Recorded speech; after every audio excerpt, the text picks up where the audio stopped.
I'm taking you to Fez. We'll step into a local family home for a traditional Moroccan meal and see how they live. Then we'll explore one of the largest and oldest medinas in the world during the day and return again after dark.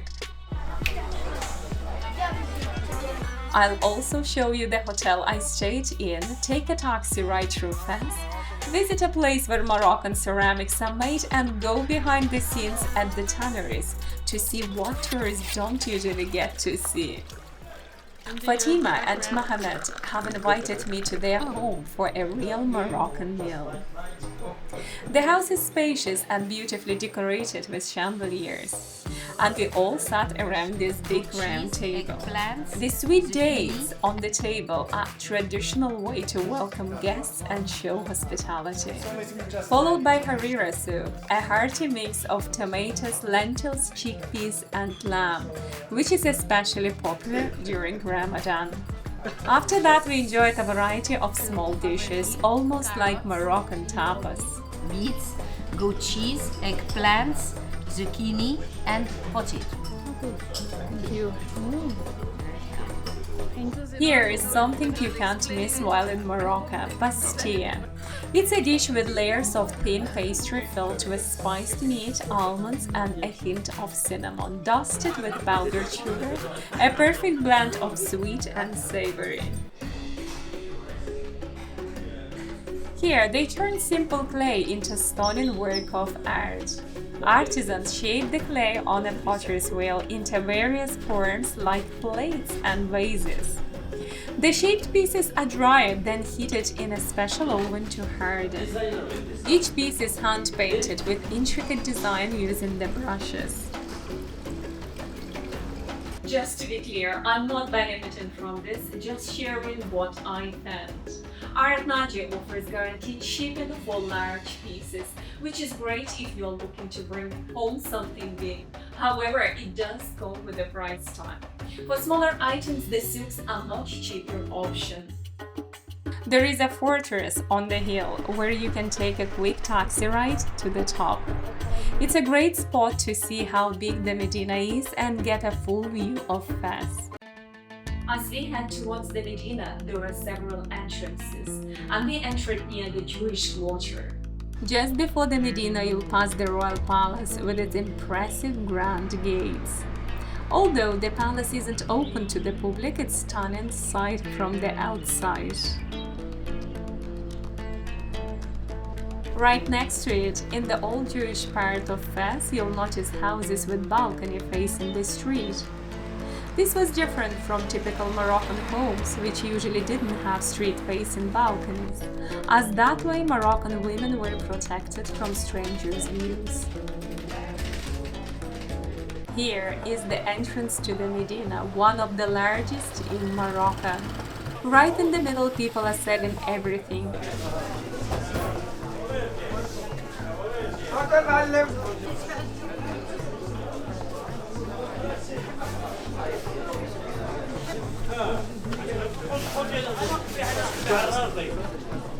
The Medina is kind of divided into different zones, one for food, one for clothes, but it feels a bit tangled. So if you walk on your own, be really careful. It's easy to get lost. If you do, just be cautious. Don't let someone guide you unless you're okay paying them.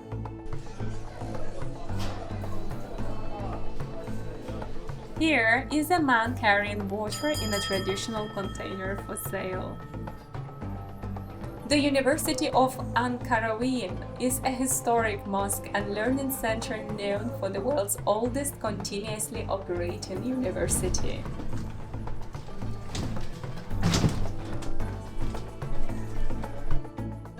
Right away we stepped into these narrow alleyways so tight that you can barely pass.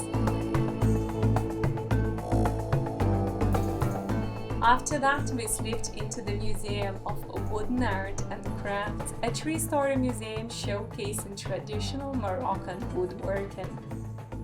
I really enjoyed the peaceful atmosphere at the top, where you can relax and take a beautiful view over the Medina. There is a famous traditional leather tannery where workers dye leather in colorful stone vats using centuries-old methods. Tourists are usually taken to watch it from terraces above. They bring you right here, but I wanted to see it up close. I found a man who took me down a steep staircase.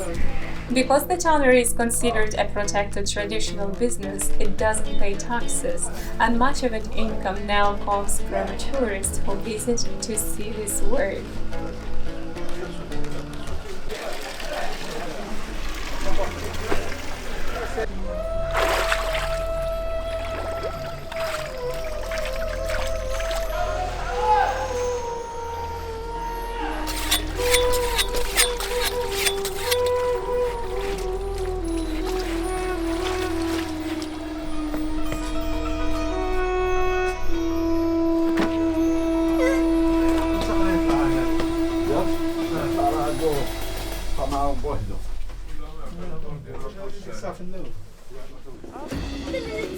Your feet will get tired by this point, believe me. So I took a short break at my hotel, which was about 15 minutes drive from the Medina. This is where I stayed, a nice big hotel with everything I needed. Karim grew up in Fez, Medina and offered to take me in at night. We caught a taxi and it brought us right back to the same gate. But as you can see, it's completely different vibe. No tourist, just quiet local bubble. And honestly, I think it's because I am with Karim, no one is trying to sell me anything. Even though he doesn't know every alley, he knows the Medina really well. Just to give you an idea on how huge this place is, even people who grew up here say they don't know all the alleyways. As we walked, we passed this tiny milk seller. He had these milky drinks that weren't sweet, but kind of naturally creamy. I couldn't resist. I had a glass and it was the best I've ever tasted. Here we stepped off the main path. Just like being with you, it's like when you go, then you talk too much. We passed a man sleeping by the hammam. His job was to keep the fire going.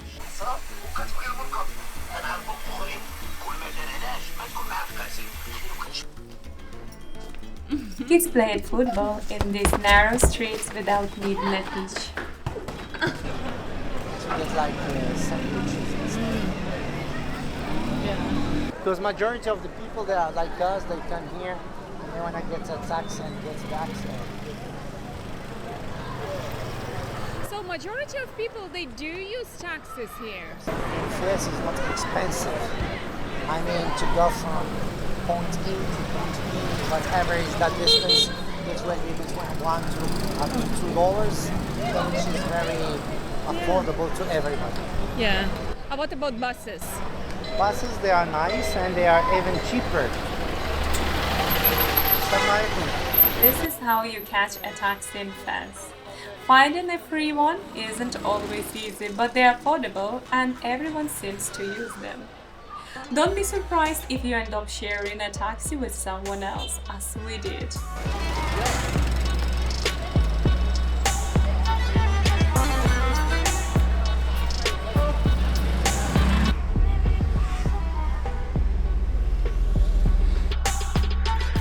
Halfway through the ride, one passenger got off right in the middle of the main street. The traffic was pretty heavy and the driver seemed a bit impatient. That is how I spent 2 nights in Fez.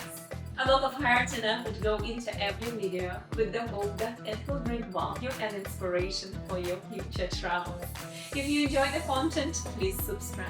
Your comments always make my day.